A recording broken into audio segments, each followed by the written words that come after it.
Thank you all so much for joining this August 2024 CTIPP CAN call. It's a pleasure to be with you all today, and I am grateful as always for our CTIPP CAN or Community Advocacy Network call. We look forward to it every single month. We have an exciting update about CTIPP CAN as we have a new ebook about trauma-informed advocacy, which, like all of our resources, will be free, that we expect is going to be released next month as it's in its final stages of editing now.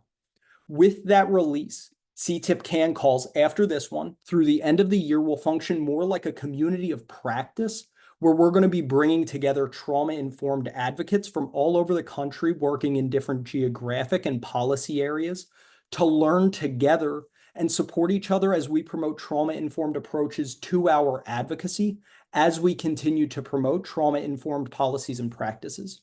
We are doing this at the same time that we are working on this with youth advocacy groups as well, and we are excited for this step in our work as we continue to build a multi-generational movement. We invite all of you and anyone else you think might be interested to join us for the next 4 months as we prepare for 2025, and we expect that group will continue to grow much more beyond just that. In addition to the normal monthly call, which will remain at the same time and with the same link, we will also have office hours every month to check in and further support advocacy efforts. I believe that my wonderful teammates are putting information in the chat where you can register, and we hope that folks will join all of those sessions. All right, so back to today's presentation, which I have tried to synthesize as best as possible, yet I want to recognize is a lot of information. Trauma-informed approaches to community change have been shown to be impactful in a variety of contexts.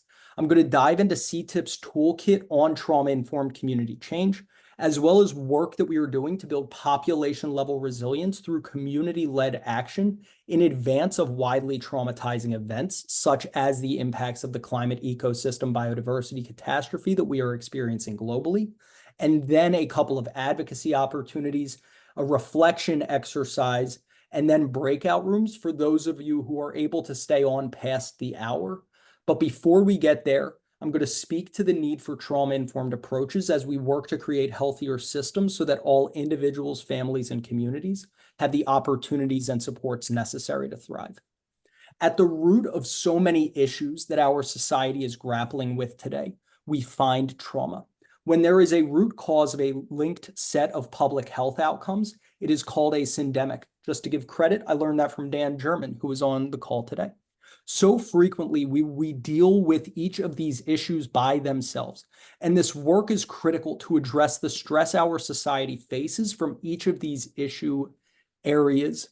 And this is critical work to address the stress that our society faces from each of these issue areas. But we must also address the root cause if we are truly going to transform society toward one that does not perpetuate such horrible outcomes, which is why trauma-informed approaches are necessary. When we talk about trauma, the focus is so often, if not exclusively at times, on the individual. Too frequently, we put the onus and burden of well-being on individuals alone and fail to recognize how traumatized systems, which perpetuate stress and adversity disproportionately on marginalized people and groups of people, promote the negative outcomes at the individual level that we are working to address. Policy has the power to create conditions that allow for people to thrive. Of course, we know that far too frequently, the opposite is done, and policies create conditions that lead to harm and perpetuate trauma. But this is why we do the work that we do, so that all individuals, families, and communities have the opportunities and supports necessary to thrive. To create conditions that ensure that we are making lives better across the social ecological framework, as we saw on the last slide, we need to take a public health approach. Our systems currently promote a treatment-first mentality. While we must pay mind to treating the needs that exist today, we must also work to intervene as early as possible and most powerfully prevent as much harm as possible in the first place. If we do not have a proactive approach that matches our reactive efforts, we will ensure that more of the same problems we face today continue into the future. We cannot treat our ways out of the problems that we face today. We must address the root causes and work upstream to prevent as much as possible. While at times it is difficult to imagine or measure what we keep from happening, it's not impossible, and we have seen many examples of community being the medicine that we need, perhaps none more powerfully measured than what has become known as self-healing communities, which is a report that highlights the work of Washington State Family Policy Council from 1994 to 2011. In the last 12 years of their work, they train more than 40 communities in a combination of trauma-informed approaches and systems thinking, as well as sustained investment in those communities to allow their work to continue, which set into motion a set of positive outcomes across the communities they worked with.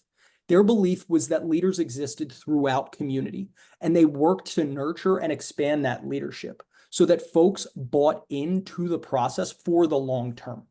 Their focus was on addressing the root cause of several problematic outcomes that the state was facing, and their focus was on community-led plans that they held the communities that they worked with accountable to, while promoting learning and ongoing development of the plans that communities had as time went on, and they learned what was working and what was not working. The work looked different across communities. And again, they were focused on addressing the root causes of several problems, not just putting the money directly into the symptoms of the problem that were directly observable, but instead finding systemic solutions to what was driving the problems in the first place. Across the communities that they worked with, as you can see from the charts on the right side of this slide, they outperformed the communities that opted out of working with the Family Policy Council widely. In one county, they reduced youth suicide and suicide attempts by 98%, while simultaneously decreasing juvenile justice system involvement, birth to teen parents, as well as increasing high school graduation rates by about half. By centering community decision-making and building what they called general community capacity, they created tremendous outcomes across the communities they worked with, and therefore widely throughout the state. In addition to and because of the remarkable outcomes discussed on the prior slide and many more that were accomplished, they generated more than $1 billion in cost avoidance over the lifespan of their work. You can see on the screen how this cost avoidance was measured. What we know is that if the work had continued beyond just the 17 years of the work by the Family Policy Council, which again was predominantly focused on a 12-year period following the publishing of the ACEs study in 1998, though we cannot ignore the readiness and relationships developed in the first 5 years of their work and how that enhanced the work of the last dozen or so years, there was a measured cost avoidance that equaled a greater than 35x return on investment. This work is important on a number of levels, and the fact that it cannot just economically sustain itself, but also scale over time and work to create opportunities for investment in other areas is incredibly important. We know that if this work had continued longer, the return on investment would have been exponentially higher. At the 20 to 30-year marks, when children who were born into this work started to have children of their own, we would anticipate a reduction in the transmission of intergenerational trauma, which would have a transformative effects, and that would be true for many generations in the future. It creates a transformative vision of where this work can lead. So how do we start with this work in different communities? First, we want to think about how we operationalize these 6 principles from SAMHSA's framework when we are doing trauma-informed work. Being trauma-informed is not just about labeling ourselves as such, but is a commitment to an ongoing process of learning and growth based in these principles and others that are important to the communities and organizations that we are working with. How do we promote safety, including physical safety, as well as psychological, social, and moral safety? Are we being transparent and earning others' trust, or do we simply demand it due to power imbalances? Are we creating conditions of empowerment, voice, and choice so that folks are genuinely able to engage and contribute in meaningful ways to the best of our ability? Is true collaboration occurring, and do people feel valued? In what ways are we perpetuating oppressive cultures and marginalizing any person or group of people, whether intentionally or unintentionally? And are we building a culture in which we are provided with skills to support ourselves? And are we building community so that peers feel as though they are equipped and able to support others as well? We will never be perfect in doing this, but I believe that being trauma-informed is in the pursuit of living into these qualities more than it is boasting that we have simply achieved them.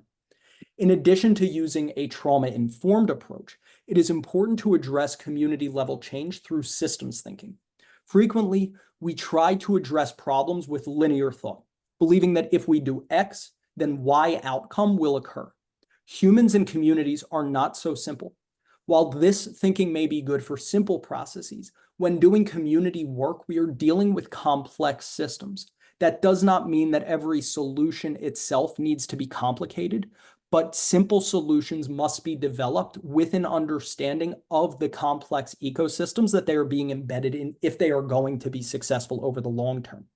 The map above, which I recognize is not that easily viewed on this slide, is a systems map done by the Rural Opportunity Institute and their community to address ACEs and trauma, which you can find on ResearchGate in a report by Vu et al. You will see that systems are impacted by forces that heal, unexamined beliefs, unexamined responses, indicators of health, and various biases such as racism that interplay a complex dynamic that drive the cycles of trauma. When we pull together systems thinking and the trauma-informed principles discussed on the last slide at a minimum, in addition to other important processes highlighted by the community, we create a powerful foundation from which to move forward. While this was all a pretty high-level overview, let's dive into CTIPP's toolkit that highlights trauma-informed community models more deeply. This report, which I believe is about to be posted in the chat, contains an in-depth look at what helps and hinders the development of trauma-informed community change. We know that trauma-informed work in communities will look different from community to community based on its population's needs, resources, and desires. So this guide does not prescribe action, but pulls out promising and emerging practices and otherwise synthesizes existing research and models to support considerations and wonderments for communities to take. There are a number of reasons that traditional community change efforts do not work as well as the trauma-informed change efforts do. Think back to this endemic slide in the systems map, and too frequently multiple efforts are formed to address the various petals and outcomes without working together to address the root cause drivers of the outcomes that we are trying to solve. Again, it is all right to have simple solutions. A lot of times they are very important and useful, but they need to be created with an understanding of how they fit into the complex systems and dynamics. The multidimensional nature of the issues that we are working to address, as well as the individuals, families, and communities that we are working alongside and with, must be respected if we are to find solutions to wicked problems.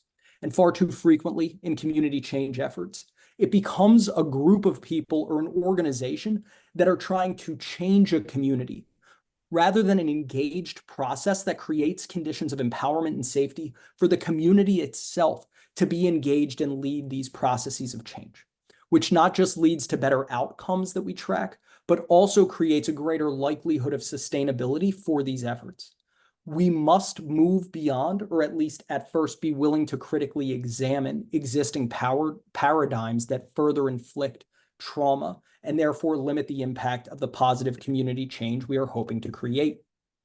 It is important to acknowledge barriers that may emerge as we work toward trauma-informed communities. Many people who could benefit most from a trauma-informed lens may struggle to engage with these efforts, as largely volunteer efforts can thwart engagement for those who don't have the privilege to do work without pay. Others who have been harmed by systems and/or are historically marginalized may not want to engage in systems change efforts or trust that it is safe or worthwhile to do so. For trauma-informed initiatives, we need to be intentional about engaging diverse lived experiences and intentional to reach out to these audiences from the beginning and over time. Creating a sense of belonging, which can only be done by really seeing, hearing, and valuing people over time, is critical to bridging existing gaps. For far too long, we have allowed the community fabric of our country to fray, and it will take time to amend this, but trust is built through consistent action over time. Folks with a trauma history and trauma-impacted communities may not feel a meaningful sense of belonging to the community in which they live in. These barriers require intention if we are going to engage in truly trauma-informed approaches. Generating a shared language and understanding about how trauma impacts individuals, families, communities, and systems is critical to supporting progress in this work. There is an important difference between community-based and community-led. where community-based is often an agency or organization that is located in and serves the community, but does not necessarily share decision-making with community members. We want to promote community-led, trauma-informed, prevention-oriented resilience building and healing-centered practices, which community-based organizations can be a huge part of, but it needs to engage community members in the decision-making. An abundance mindset rather than a scarcity mindset is most easily accessed through a sharing of resources, economic, social, and human capital, among its various other forms, which can unlock a future-based orientation that builds a realistic sense of hope and helps keep this work going for the long haul. There are so many reasons, as we've discussed already, that trauma-informed approaches are necessary. The benefits can be widespread, from the individual level of self-efficacy and accountability and ownership to the broader benefits of greater equity and justice and community connection and cohesion. There is a tremendous amount of research highlighting the epidemic of isolation and loneliness our country is facing, and trauma-informed approaches help to build a greater sense of community that serves as a powerful antidote to that. These benefits and so many others make this work necessary. In our report that looks at a number of community change models, we found 9 common elements that create important considerations for building capacity and engaging communities in trauma-informed change. It is important to align the work with the priorities expressed by the community, while also being realistically adaptable and responsive to what may come up along the way. We know that this work will change, emerge, and evolve in processes that layer and loop learning over time. While we would not achieve much if we are always changing goals, we must also refrain from being overly rigid. A process orientation with specific short-term and intermediate goals provides a framework for action and reflection that ensures responsiveness while making progress. Outcomes are the product of a good process in systems thinking. This allows people to integrate principles within their loci of control that allows for sustainability and scalability of efforts as community continues to grow and evolve. We need to recognize that communities are living systems, which are both nested within larger systems while also having smaller microsystems that they impact. And these systems are constantly interacting with each other. Embedding the work in a more holistic vision beyond just individual moral failings and models of mental illness is important to create a more hopeful future. It is not an either or, but a both and, where individual capacity and contribution remains important while not losing sight of the interaction between all levels of our society, which helps to promote prevention and systems level work to promote the best outcomes possible when we work with families, institutions, and more. It's about healing harm where it has happened, not disrupting positive progress, and recorrecting where systems have failed and are failing to ensure that individuals and families and institutions, and therefore the community as a whole, can truly thrive. This work is about playing a long game, so we must give consideration to multi-generational support. We can not only support the next generation of adults and work to promote healthy childhood development in a vacuum. This work is critical and also is impacted by the adults in their lives and the broader community at large today.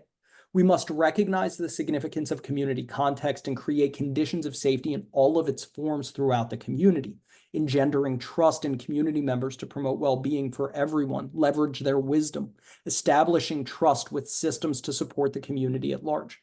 We do not need to wait for legislation to inspire action. There is work that can be done to support well-being now, which can also then increase the likelihood of legislation itself to further support and facilitate positive development within the community.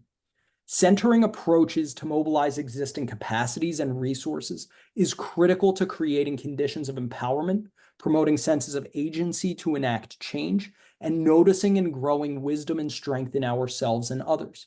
This creates a sense of shared ownership and mutual commitment to achieving shared goals. This promotes a shift from a scarcity mindset and competition of resources to more collaborative efforts that promote thriving instead of merely surviving. Research shows that this connectedness and honoring multiple perspectives is critical in effective community transformation efforts. Education and training is critical so we can act in alignment with what we know creates conditions of safety and empowerment, act on shared values, and hold accountability across various contexts. We encourage consideration for how to make these opportunities both ongoing and diverse. Many communities focus on only sharing these trainings with professionals, which is important, but creating opportunities like screenings of films and facilitated community discussions, community events that have training available and train the trainers across the community are critical in embedding this work deeper in the community and creating a process that can truly be community-led. Both formal and informal learning opportunities have power to make choices for ourselves and our communities to generate ongoing commitment and a sense of belonging. And it is critical in training to not mistake a single training session to be the end of the work or what creates trauma-informed care. We must emphasize in all trainings the process of learning and growth over time. Neuroscience, epigenetics, ACEs, which necessitates further exploration of the multiple realms of ACEs and also positive childhood experiences, and resilience is a helpful framing to show the universality of why trauma-informed approaches can be so powerful. We can look to near sciences to support each other noticing adaptivity and strength in bringing people together and engaging in this change work. We have a full resource on our website going deeper into this if any of you are interested. I believe that it is being posted in the chat. From a neuroscience perspective, when we are under overwhelming stress, our functional cognitive abilities drop. This is evolutionarily adaptive, as short-lived stressors for humans generally meant that we had to escape. And so the fight, flight, freeze, fawn, faint response that kicks in is critical in helping us survive short-term threats. But when that stress is prolonged, this evolutionary response can wreak havoc on our human systems. If we don't understand how trauma impacts us or others, we can see behaviors that we perceive as defiant or rude, when through a trauma-informed lens, we understand that there is great need for compassion and empathy and support. Epigenetics is an emerging field of science that shows how stress not only impacts ourselves, but can also make changes to our genes and be passed down to future generations. This may sound like it's just a bad thing, but it also gives hope for multi-generational advancement. As we create healthier and less stressful environments, we will promote healthier future generations, and the benefits of doing so will continue to ripple out over time. The original ACEs study that looked at adverse childhood experiences shows the powerful correlation of early childhood adversity and health and social outcomes throughout the lifespan. The multiple realms of ACEs have expanded beyond just adverse childhood experiences to include adverse community environments like racism and violence, atrocious cultural experiences like genocide and war, and adverse climate experiences such as a hurricane or wildfire. ACEs are not automatically traumatic, as trauma is in the perception of an event or series of events. But ACEs across all realms create multiple dimensions of common experiences that are stressful and may be traumatic. And finally, resilience provides hope, not just to bounce back as the general definition of resilience means in engineering or physics, but that we as humans have the capacity to withstand the stressors that we face and to grow through them, with appropriate resources and supports, of course. The concepts of post-traumatic growth and post-traumatic wisdom and transformational resilience, that through these experiences, we can grow stronger and learn as individuals and across the social ecological model, brings hope to this work that we do. So as we organize in communities, keeping these various elements in mind can be very helpful and important. We know that this work is too frequently expected to be done by volunteerism, which is unfair and unsustainable. While many times we must start efforts through volunteerism or taking on additional work, which is exactly how CTIPP and other initiatives that I've been involved with launched, as all forms of capital are valuable. I would argue that time and human capital are the most valuable resources. We must understand that economic capital becomes important for sustainability and scalability, and finding opportunities to come together and conceptualize funding is critical for sustaining and scaling efforts over time. Looking at policy levers that can support initiatives, philanthropy, whether that be individual donors, foundations, or corporate giving, that will enable community-led work to proliferate, and other opportunities are important considerations as we build out community frameworks. We need to ensure that funding does not take away from what the community truly wants or needs. So generating funding streams from various sources over time can help to ensure power over ultimate decision-making is maintained at the community level, even with financial ebbs and flows. Development is an ongoing process and is more difficult for some communities than others, depending on existing resources that can be tapped into. A part of the long-term work that I am doing is around trying to create economic vehicles that allow us to share in the cost avoidance that is generated by this work, like what we saw in Washington State, to sustain and scale these initiatives over time. That's a long-term solution that I do believe is going to emerge. But in the meantime, and even then, other funding opportunities are critical. Building resilience in communities has taken on an increasingly important role as we have seen the pitfalls of emergency response efforts at various levels. Supporting the expansion of an empirical understanding of what truly builds community leadership and participation helps ease the burden of needing to work through existing insufficient frameworks that currently exist. Community-based participatory research and empowerment evaluation can help communities feel like academics aren't just coming in and getting what they need and then leaving, but rather feel supported and heard from to inform the importance of the important directions of this work. And finally, maximizing protective and resilience factors while mitigating risk and vulnerability factors allows us to zoom out to what we need to co-create the initiatives and efforts that will meet the complex needs of community members. The intentional reduction of fragmented care and service delivery brings about a greater sense of community, agency, and better outcomes overall. Working to integrate, coordinate, and align across the various community resources now and in the future are necessary to heal the ways in which trauma has fragmented existing services and perpetuates adversity throughout the community. Bringing in diverse lived experience helps to bring about this change because we know that healing takes place in the context of healthy relationships over time. In addition to this report, we have been leading work alongside the International Transformational Resilience Coalition and other partners that you can see on this screen to build population-level resilience using a public health approach to the impacts of disasters, namely the climate, ecological, and biodiversity catastrophe that our society is facing that continues to generate stress and adversity throughout our society. This work is based on decades of research done by Bob Doppelt around the ecological crisis, which he has published books about if you are interested. And you can also find more in our report on creating transformational resilience coordinating networks, which I believe a link to that is being shared in the chat now. We will dive into the reasons why this is important and the strategies to build population-level transformational resilience, which aligns well with CTIPP's report that we just went over. I know that I have already shared a lot in this presentation, and discussing the climate crisis can be activating for many of us. Understandably, I know it does for me. But I have also found it can be incredibly important as it brings urgency to the community organizing work that we are doing. Many of us may have experienced an extreme weather event or disruptions to our normal ways of life, whether that be changes in the economy or the extreme of changing food and water supplies that threaten community well-being. And so what I am about to share may elicit a lot of different feelings. And I encourage folks on the line to keep in mind that I am sharing this because there is hope that we can work through what we are facing today. We know steps that can support the development of what we call transformational resilience, and the answers are embedded within community. Before I jump into this next part, let's take a few breaths together.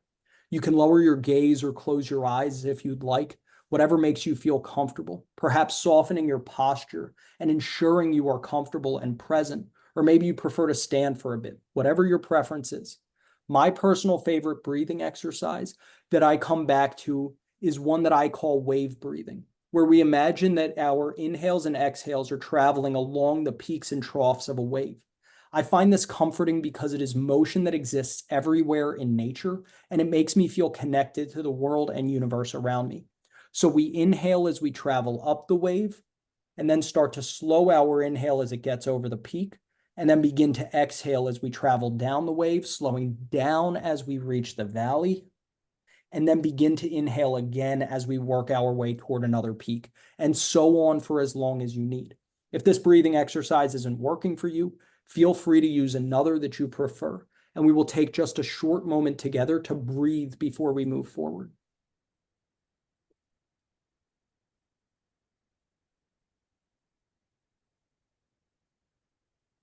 Feel free to continue to do that for as long as you would like or need. What we need to know is that we are in a rapidly accelerating climate ecosystem biodiversity catastrophe that will continue to increasingly affect every aspect of our society. It's not just an atmospheric climate issue. We call it a catastrophe not to catastrophize or just build it up more than it is, though it's pretty huge, but to use the term as it is used in disaster sociology. In disaster sociology, emergencies are short-term events caused usually by a single factor that have a limited geographic scope and social consequences.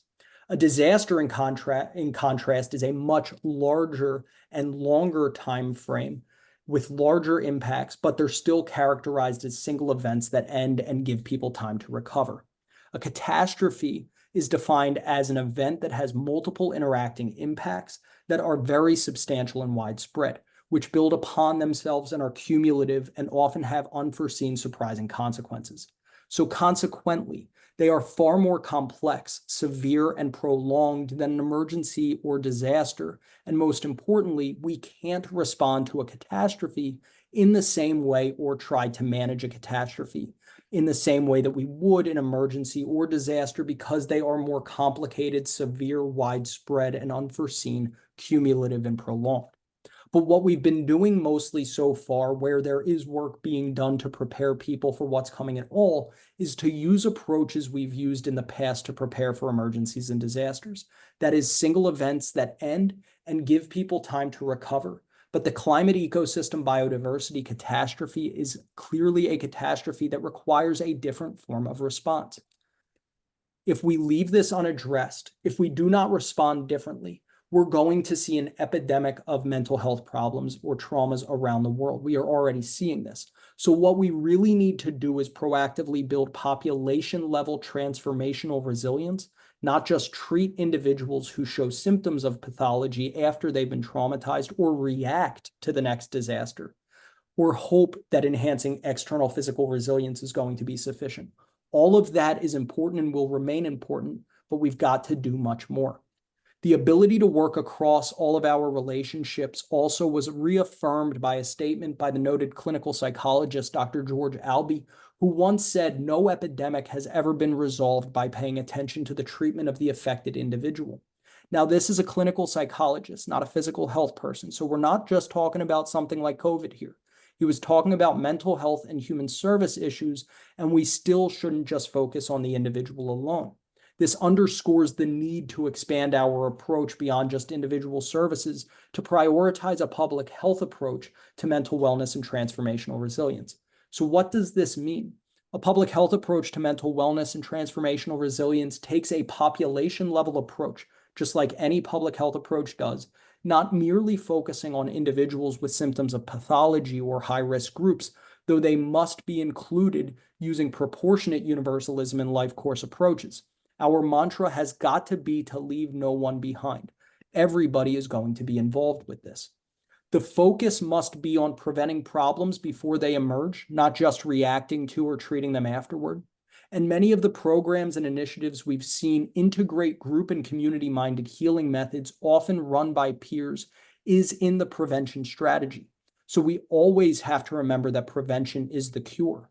A public health approach to mental wellness and resilience achieves this by strengthening protective factors, social support networks, resilience skills, habits, local resources, and services that build and sustain healthy thinking and behavior. Again, not just fixing deficits or treating individuals with symptoms of pathology. So we must build strength, social connections, and resources. And this is very different than what we are traditionally taught to do. Research shows us that we can do this. We know ways to build mental wellness and transformational resilience, and you will find that it is complementary to the community change models report that we presented on earlier. We can do this work in the most effective way is to establish horizontal social infrastructure in communities, connections across the community, not just the normal top-down work that is done, but to build a horizontal social infrastructure that can be called a resilience coordinating network. The idea is that it engages a broad, diverse array of local, grassroots, neighborhood, voluntary leaders, civic groups, nonprofit, private, and public organizations who come together and plan and implement multi-systemic strategies meaning strategies to address all of those issues we've talked about, all those stressors that strengthen the capacity for mental wellness and resilience across an entire population. Here is an example of what a resilience coordinating network can look like. It's really a well-coordinated decentralization, which we know the power of decentralizing power and democratic principles are important in trauma-informed approaches. And using a ring team or hub and spoke approach can help to operationalize this. Inside, you see a variety of groups across a community. These are just examples, and there are many others, and each network is going to look different. They might elect different co-chairs in an executive committee to help lead and steer the ship. Some may have funding to hire staff from the beginning, others may not. Outside of just these teams, there's also what we call resilience innovation teams that are working with different populations. Again, you can see examples along the outside border. They're doing their own work, developing their own strategies, and then within the populations they work with, but they come back and stay coordinated with this broader group. They share strategies, they get feedback on it. There are many examples of the importance of this. This kind of approach can also be really helpful to coordinate fundraising efforts. So we've got to collaborate in new and expanded ways to respond to the climate crisis. And the ring team approach, the well-coordinated decentralization that you could call a resilience coordinating network, is really a key way to do that. So why do we need to do this? Why is it so important? There are 6 common phases of a disaster. On the far left, you see we often have a warning, though sometimes we do not, of a disaster coming our way. When the impact comes, or series of events, and if they are great enough, they can traumatize 20 to 40% of the people who are directly impacted, as well as an additional 10 to 20% of others, emergency responders, people who know those who are impacted, etc. And then it goes into the heroic phase. The impacts are happening and people who don't know others step forward and put their lives on the line to help others during and right after a disaster. Then it usually goes into the community cohesion phase, which we can call the honeymoon phase, where community members come together. They may not know each other, and sometimes they may not even generally want to work with the other people that they haven't met, but they come together for a period of time and provide food, shelter, water, social support, emotional support, and the like. That reality is vital, and we often see that. But then the community cohesion phase ends after some period of time because we need to return to our lives as normal. So that ends, and then that's when the disillusionment phase can take over. And this can last months or even years. And that's where most of the mental health problems will emerge because people become on their own. Some people stay dysregulated for a long time, though most eventually start to recover, assuming that there are no other disasters or relentless stresses that they experience. The ongoing nature of the catastrophe is going to make that much more difficult.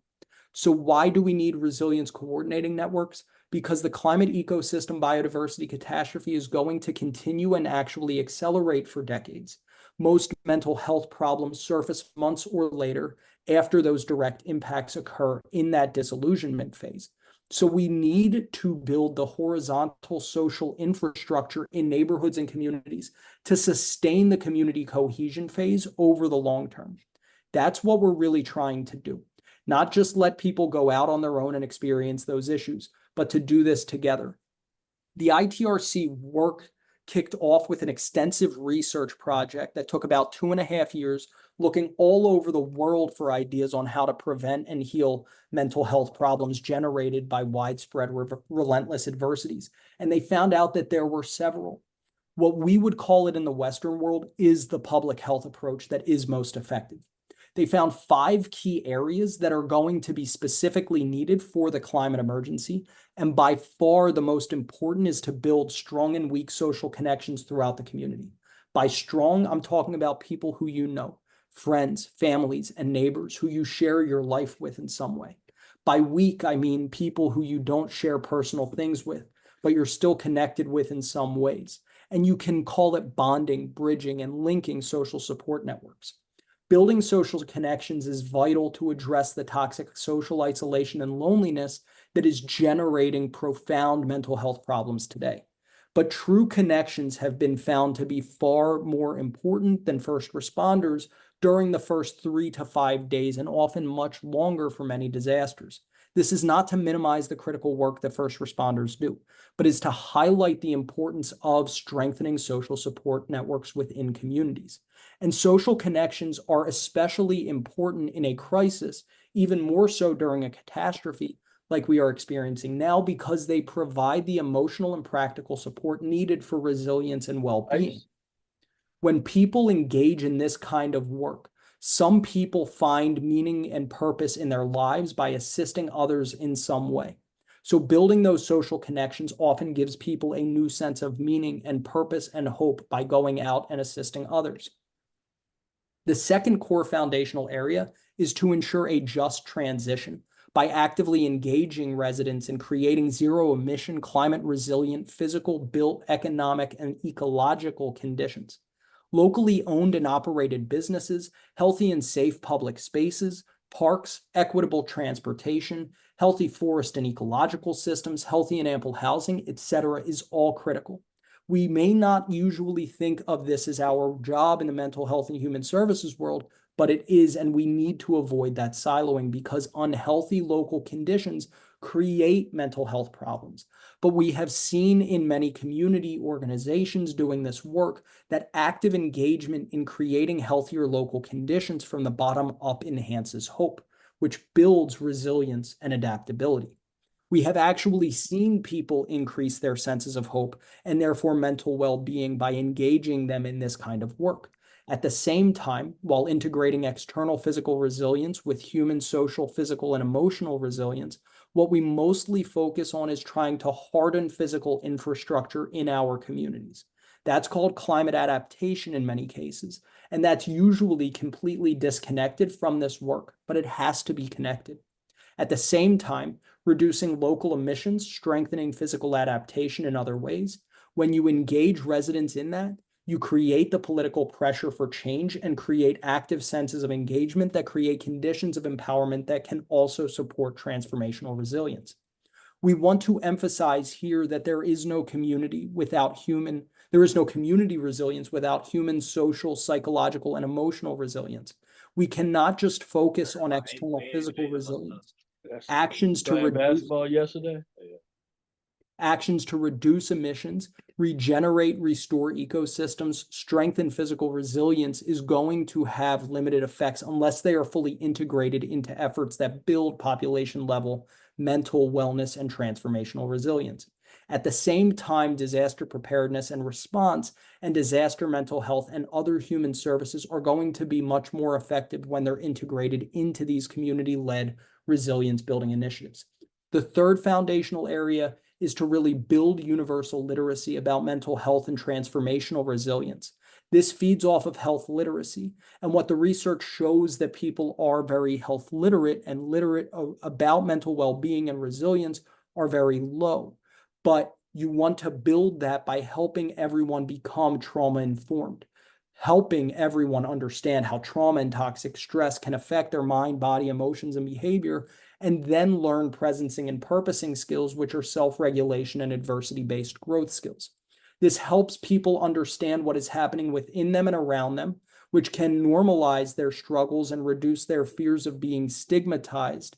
And as a result, they are less likely to do the same to others because they can relate to the experience, supporting the development of compassion and empathy.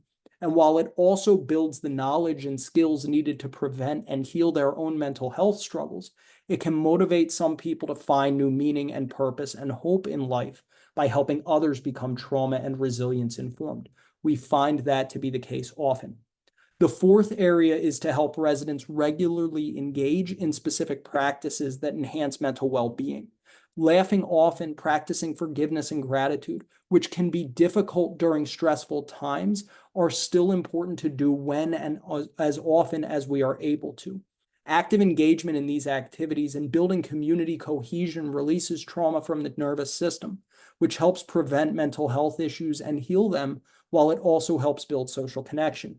and offers experiences that can create emotional states that bring people meaning in life and motivate some people to get involved to find new meaning and purpose in their lives by helping others. And finally, the fifth area is to establish mostly peer-led group and community-minded opportunities to heal. Even when people are engaged in these activities, many times because of the climate emergency getting worse, they can be traumatized. So we really have to offer these on an ongoing basis. There are many different kinds that can support, and many may be more appropriate or possible from community to community. These healing methods normalize struggles and help people eliminate fears of being stigmatized, while also allowing people to hear how others view the struggles and how they're approaching healing. And it builds the emotional safety nets that allow for people to release their traumas and heal and remain resilient and adaptable, while also motivating some to find meaning and purpose in their lives, or new meaning and purpose, by connecting in new ways and perhaps being trained as peer facilitators in these efforts. These 5 areas are all interactive. Each community group is different, and each community network starts at a different place, wherever they may feel it makes sense in their community, and does it in their own unique way. So while for the purposes of this presentation, they were read linearly, it doesn't really happen that way in practice. If you're interested in learning more, you can find videos and resources on our Climate COP webpage.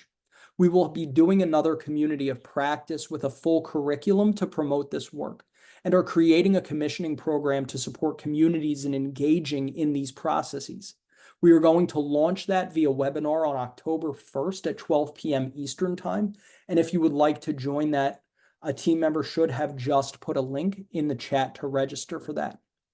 We have been talking a lot about the practice of building community. And while we showed how these policies in the past have successfully influenced such practices, I want to take some time to highlight 2 policies that have been introduced in this Congress that promote cross-sector community coalitions.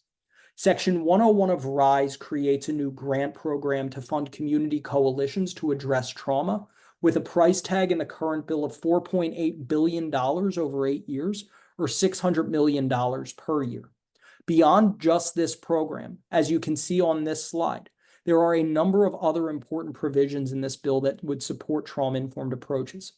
The Community Mental Wellness and Resilience Act creates a smaller grant program to promote public health approaches to building population-level mental wellness and resilience. The ITRC, whom we work with on the climate COP work I just discussed, played a major role along champions in Congress in shaping the bill's language. So it should not be a surprise that it looks very similar to what we just discussed. This legislation does not necessitate working within our climate community of practice or benefit us or the ITRC in any direct way, other than promoting our mission and vision, which is what drives our work. The funding goes to communities to support their work. As with all of our programming, the community of practice and accompanying resources are provided at no cost.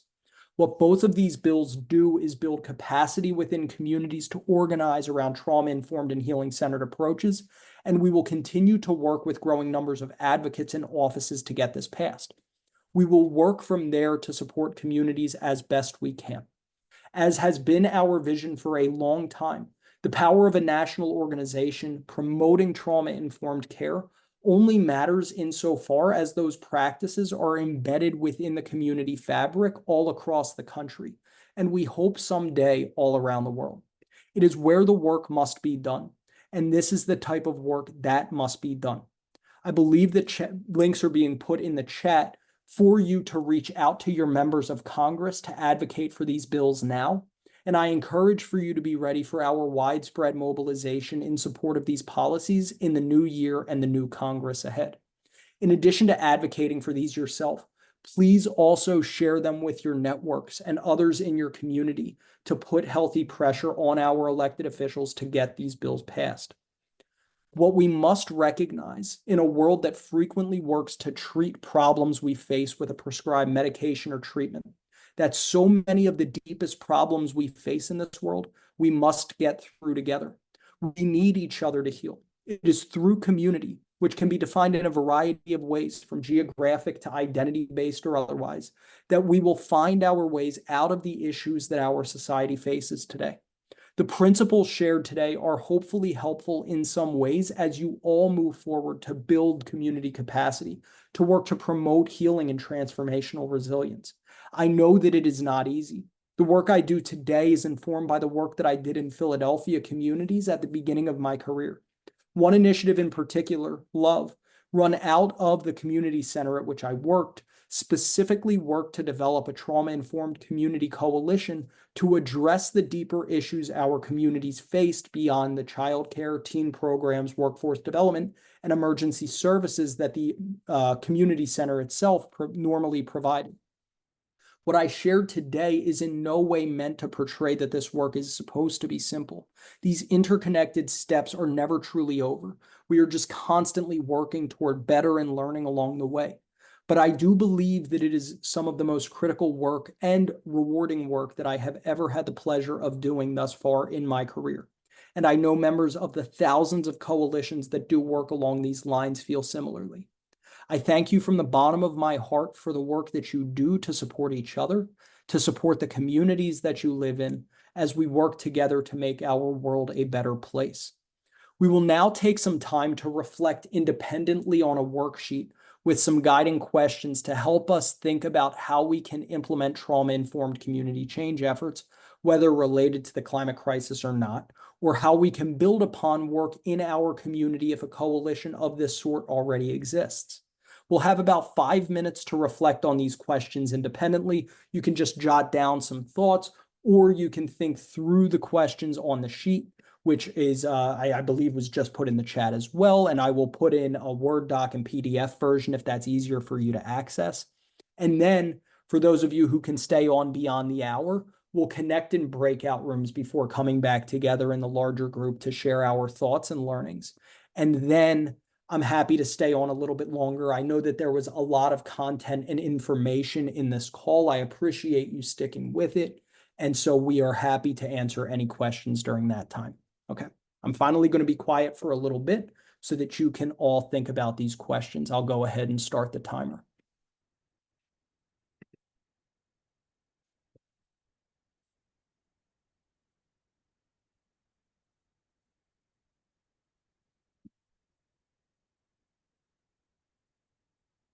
There we go.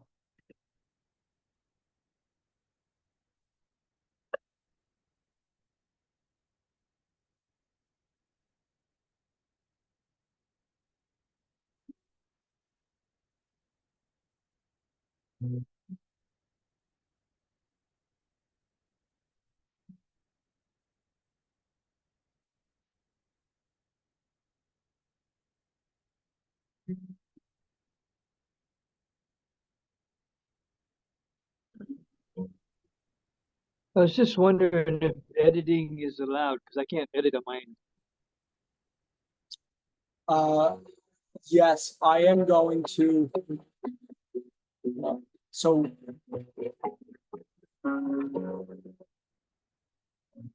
to whoever just asked about editing, I just put a PDF and Word document in the chat, and you should be able to edit those independently if you can open those up.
That bell is just always going to be jarring. I apologize for that.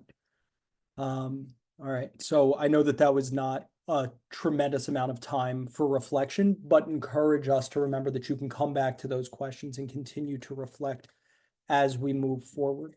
As we come up on the hour, I want to invite folks to stay, and for those of you who want to engage in continued conversation, please feel free to do this. We're going to do so in small groups of about 3 to 4 people for 15 minutes to share what you just jotted down from that activity that we did, or you can discuss the call more broadly and ideas about promoting trauma-informed approaches within your community. When we are in our groups, just as some community agreements, we want to ensure that nobody is forced to share anything that they don't want to, while also having space for everyone to share their thoughts. We want to demonstrate respect for others and engage in curiosity around others' perspectives rather than judgment. Be inclusive and make space for other people. Speak from your experiences as best as possible and in this call and after. And we encourage everyone to engage in ongoing self-reflection and do what you need to take care of yourselves. If you need anything, we will be in this main room and you can reach us here anytime. All right, I am going, so those are the community agreements. I saw some folks dropped off at the hour, which normally happens. I should have probably probably anticipated that happening. So if anybody winds up being in a room by themselves, please feel free to come back to this main room and we will move you around, okay? But I'm gonna go ahead, recreate these rooms, make sure that nobody is with AI by themselves, and then go ahead and open them up. All right, so we'll have 15 minutes here. You'll see a notification on your rooms, and then we'll see you all when you come back. Look forward to it very much. Thank you all so much for being here, truly. Oh, we were so not done. And see, like Closing breakout rooms, I hope, is the least trauma-informed thing that I do on a regular basis. It's just that there's no good way to do it. It's just like I just zoop you back up from like building relationships with each other. Like, what a terrible thing. I am so sorry. I really am. Appreciate the conversation. So y'all know, you came back into this room on mute.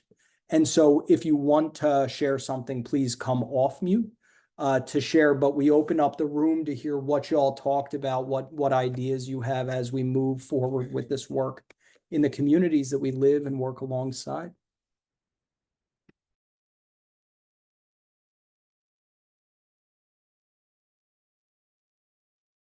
I felt like we came into like an interrupted conversation. I'm not sure what, do you want us to share what we were talking about in our sessions, in our breakout sessions? Yeah, just Okay, we had a really good question Jill brought up was, how do you actually, and maybe Jill should say it herself. I'm sorry, Jill, if I'm taking your, but she did ask. Please go ahead, Inga. I'm sorry. She said, how do you actually present this idea of what is trauma informed? If you're talking to people that are in the community, whether it's, it could be anybody, how do you break this down into how does it affect them or apply to them, or how can they even apply it, and what is it? And so we talked about that. So I'm gonna let Jill talk about what we talked about.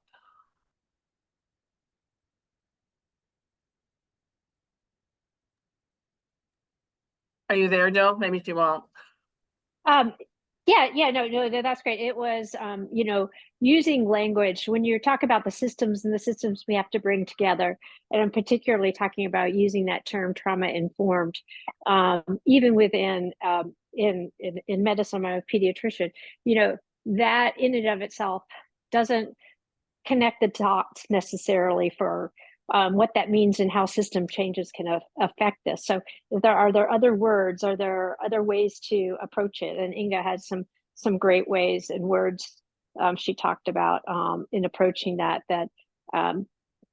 maybe just sort of connect the dots when you're talking about trauma informed, whatever. Yeah, we talked about resiliency and the window of tolerance, and asking people or helping them understand how we can, how trauma decreases the window of tolerance and makes us much more quick to go into fight, flight, or freeze, or actually shutting down. And so when we're creating environments where we can increase that tolerance of stress, we're all doing better. We're able to function in relationships better. We're able to work better. Our health is better. We're not going into chronic health issues. So to me, that was a way of expressing, another way of expressing it.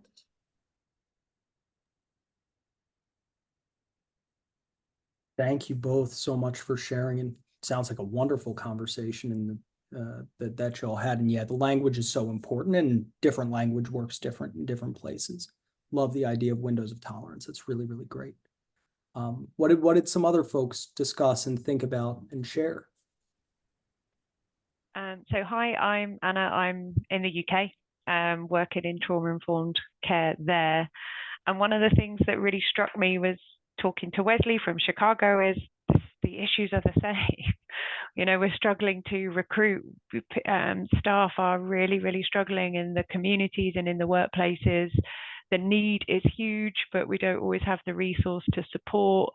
So on the one hand, there was a really lovely connection where you kind of go, oh, wow, these aren't just England problems. These are also American problems. We're all kind of the same. But I guess for me, and I still don't think I have any answers, is where do you start with some of this stuff? Because it can feel so big, it can feel so huge. Everybody is trying their best, and you might start with one pocket, but every day I think I hear staff saying, I don't have time, or I don't have resource, or, but yeah, well, I could do this, but this other service isn't doing this, or the police aren't, sorted, or social care isn't sorted, or, oh, well, I can't support this person's mental health because they need housing, or they can't get a job, or whatever it is. And so I was loving some of the models you were kind of bringing in, Jesse, and I was still thinking, what does this look like sometimes? Where do you start sometimes, where it can just feel so big? And that joined up piece, it's almost like, oh, can we just magic it so that everybody can start and it all just works? So real. Thank you for sharing. And it's inspiring to hear, you know, from the UK to Chicago, the similarities, right? That there is a lot of universality to the work we're doing all across the world. Dan, I saw you came off mute as well. Yeah, I was sharing in our group that that I used to do anti-poverty work in Lancaster, Pennsylvania, and I'm in Florida now. But I was running an anti-poverty agency, and we started a coalition to combat poverty, and we were doing a lot of the same. Like, you know, I'm seeing a lot of different principles in what you presented today, Jesse. You know, the collective impact and being trauma informed and good community organizing that's community led and supported by agencies, not led by agencies. And so for us, where it started, Anna, was really like just starting to talk to each other across disciplines and say that we could really do this better if we could put our egos aside and our budget constraints aside and just start working together. And so that the housing person was working with the mental health, you know, the agency was working with the mental health agency, was working with the workforce development agency and the state government and, you know, and the city government, like all these different people. And I used to joke that I felt like, and I'm going to show out myself as a nerd here, but I used to joke that I felt like Nick Fury trying to put the Avengers together one hero at a time. But, and it was slow, and it was really what I would call a coalition of the willing, because there were folks who weren't willing to put their egos and their budgets and everything else aside and do the work together. But where we worked together, we just had much more impact. We were able to really be trauma informed and be community led and help people get to the places that they wanted to get to. So it's worth it. It's harder at first, but it's easier once it gets going. And so the time commitment is just in building the trust and the relationships to work together that way. But it has a big impact. The other thing I'll just say, because I put it in the chat, is we were talking about training and where you can get more training. And when I was with the state of Pennsylvania, we created a free video training series. Now, you might have to pretend you're from Pennsylvania and sign up, but I was working in the governor's office. My job was created by executive order. And my biggest fear was I would leave and some new governor would come in and say, well, that's all woke and I'm going to erase it. And now it's all gone. And so we actually housed it all with the United Way of the state of Pennsylvania so that no governor could touch it once we created it. And so Resilient PA is the website. Dr. Bessel Vanderkolk did one of the trainings for us. It's like 150 hours of training. And then we had 4 BIPOC women who each did a different training video as well. And I think it's all free, I believe, and all you have to do is sign up with Resilient PA, and then I think you can access the trainings. But one of our principles was, if this costs money, the entire community will never be trauma informed. We have to make as much of it free as we possibly can.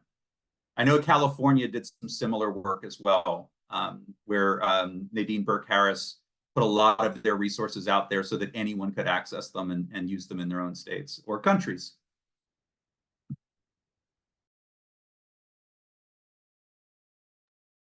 Thanks for sharing that, Dan. And yeah, we believe in the free model as well. Like, if it's not free, how can it be accessible, right? Not that people's time shouldn't be compensated, but there need to be some free resources to get everybody off the ground and moving. This is all great. What else are folks thinking or feeling, whether from the breakout groups or now in the larger group, and as we continue to process just all the information that we shared? You know what I'm thinking, Jesse? Tell me, James. That I had a relationship with the National Science Foundation, but it had been wavering. And you put me in a group with Carla Adams that's from the National Science Foundation. I said, thank you, God. It was meant to be. That's what I was thinking. Good things always happen to me. As well they should, and I hope they continue to for Oh, they that. will, they will, they will. Sure. It is amazing how when we come together and build relationships and meet with folks that aren't in our normal spheres of orbit, like magical things can happen. It really is incredible. Thank you for sharing an example of that. I'm so glad to hear that. Hey My folks, I'm Keith. apologies. No, no, go Oh, for it. go ahead. Oh, thanks. I'm Keith from Tennessee. One of the things that came up in our conversation was who's not participating in these conversations, what groups are missing. And it was a theme from different parts of the country that the medical community is not, and the business community is not as engaged. And Dr. Jill, I appreciate you speaking up. And since you are a physician, I would love to hear what your thoughts are about how do we get the medical community more involved in these conversations? Well, I couldn't agree more, and that was my comment to our group is we've got these great initiatives, coalitions, collaborations, and physicians are missing at the table. And it was interesting, even in their public health presentation by our Department of Public Health, when they were talking about the ecosystem around trauma and supporting families and children, that hospitals were there, but your physicians were not there. So I think you just got to find find somebody who's interested in connecting this. So the connecting the dots to what we can do within medicine, especially your primary care physicians, in terms of being, quote, trauma informed. And that came as a bit of a question where in pediatrics we say we are trauma informed. We understand, that kind of attitude versus being curious. So there is a paradigm shift, at least in pediatrics, of going from a diagnose and treat to a being curious, engaging, having strength-based interventions, and building resilience. So I could say in the medicine world, if you can engage pediatricians in this and approach it from early relational health, positive childhood experiences, it really helps them connect the dots, because part of that process is being curious to the parent about where they're coming from. And so basically you have trauma-informed parenting. So good luck though, but connect with me and I'd be happy to put this throughout Tennessee. I'll put my contact information in the chat. Yeah, thanks so much. Thank you. Dr. Mozaffarian, I saw you wave earlier, so I'm just curious if you had anything else that you wanted to share on the topic. We're at time, so I'll just speak very, very quickly. Being a dentist's background, for the past almost exactly 2 years, I've resigned from the formal job I had with the state of Pennsylvania to become my own consultant and work in the gaps in the system with a special focus in trauma-informed care.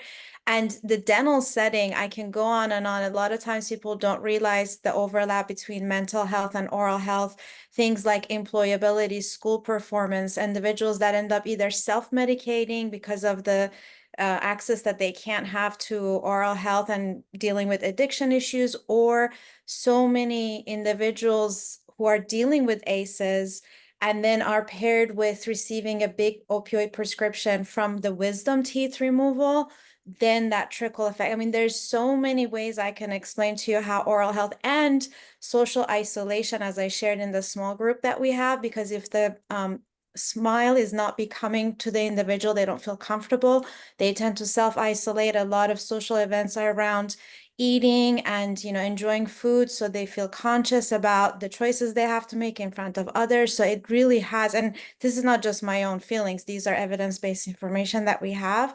So I feel like I'm just a military or whatever you want to call it of one, just a warrior of one. There are a handful of people like me in the oral health space on the national level, but they all tend to focus on like veterans population or LGBTQ, a lot of specific populations, which of course they have their own unique needs.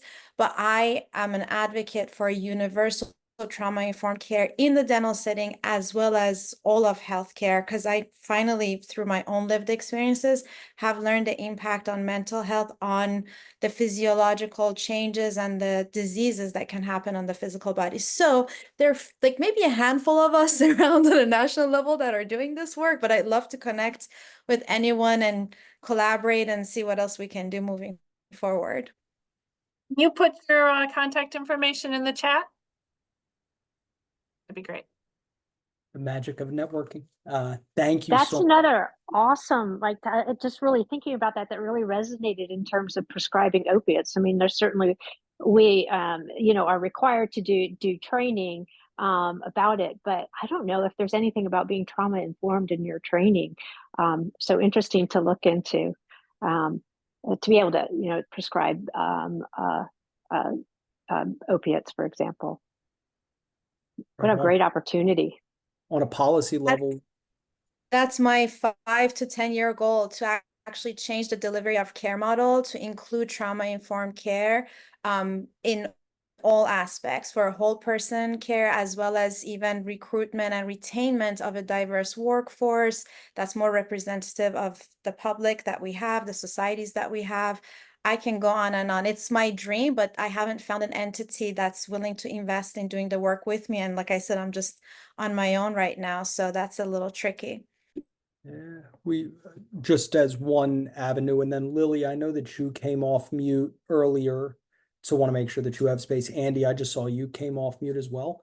With the opioid settlement funds that are available, there might be a huge opportunity to advocate for a small percentage of those to increase trauma-informed training for providers and prescribers, with truly what would be a percentage of a percentage of, so again, last 4 months of this year, CTIPP CAN is going to be more network oriented. Y'all can lead on what policies or practices you want to advocate around. That might be a really great opportunity to workshop that. But again, I recognize my own self-interest in that statement, and so we can move on from there. Lily, I know that you came off mute, and then after conversation, if you still have something to share, we'll go to Andy, who I also saw came off mute.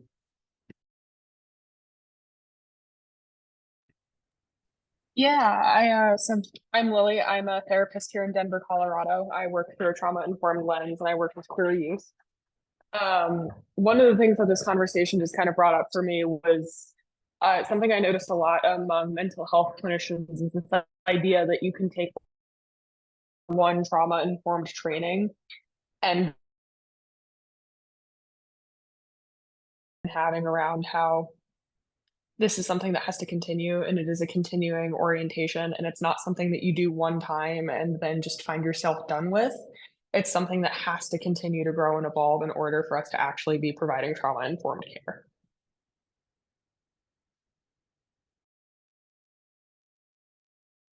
Really, really appreciate you bringing up that really important point. Getting a lot of nods across the screen. I see. It's critical that we continue to reflect and grow. Bruce Perry's got a quote: if trauma and trauma-informed is a mile long, we've gone about 3 inches. And so we've got to continue to be curious as we continue to work forward. There's just going to be more for all of us to learn, no matter how much we know. We've got Andy. I saw you came off mute. Also put something in the chat, so apologies if Yeah, that's... I'm just like putting everything in the chat. Everything. Did I not feel mean that to I came voice. late. I'm just grateful that I'm able to share this space, and I'll take a step back and listen. But yeah, just a little bit about myself. I've been doing this work since like 2012, since I heard about the ACE study. I've been doing trainings across sector. I'm in with NAC, so if you're in any kind of medical field, I've done some work in California. So health clinics, even expanding from just primary care to the culture of the organization, becoming trauma informed so as to support workforce development in their own practices. And that's really the approach that, you know, I've kind of pivoted from. I'm a psychologist myself and therapist, but like I said, I'll step back. Thanks for everybody's wisdom and insights. Thanks for being here with us. Raju, I see your hands up. Thank you. I'm sorry I'm catching this program in and out a little bit, but I do have a question. And that's basically the question I have is, you know, in the legislative process, before a bill becomes a law, they have a fiscal note attached to the bill. And that fiscal note usually comes from a fiscal department, like a budget department. And I'm wondering, why don't we have a trauma note attached to every single bill that can pretty clearly show us what the trauma impact will be if that bill gets passed, you know, and that way we have a fiscal note, we have a trauma note. Makes sense, it's not a big deal. And it can be done very easily by the president by just creating a trauma note, trauma cabinet position even. One person or even a little department, you know, that would be very simple without even having to, just like you have a climate change person, you just have a trauma informed person in the cabinet. So I was just thinking about that. You know, I've been in public policy for 40, 50 years, and I'm like thinking, wouldn't this just solve why are we trying to do it the hard way? So I'm just wondering, are we pursuing that kind of a thinking? I'll let others say if they have. I mean, that's a completely novel idea to me. I think that's a really cool and creative idea that I love. There is an interagency task force on trauma-informed care that, when it gets reauthorized, could help to provide a space that already exists within the federal government to support some sort of scoring or metric on that, or that's something that an organization like CTIPP or another private organization could provide scoring on until there is public office. But that's a wonderfully innovative idea, Raju. I think I'd like to help you guys. You know, I worked in House appropriations in Texas and Austin, and I kind of know how the lobbying process works a little bit, especially when you try to just pass something as a rider in the appropriations bill. You can slip a rider in there.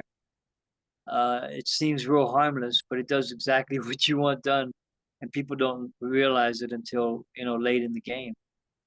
So that's the way to get it done. Just giving the president an opportunity to create an additional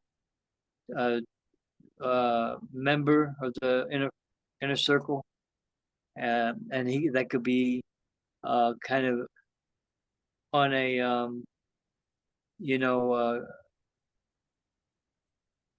kind of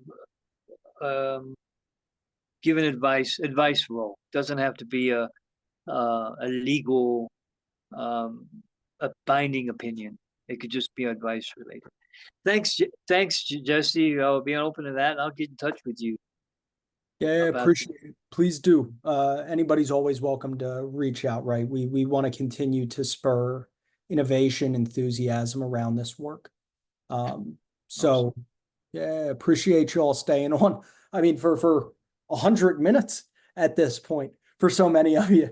Are there any other thoughts? I don't want to thwart conversation. This is so energizing and exciting, and also recognize that we all have a lot to do. And so if there are any other thoughts, please feel free to share them. I've seen that some people are dropping off. So if you got to go, totally understand, and thank you for your time and energy and for everything you do on a daily basis. But if there are any other thoughts, please.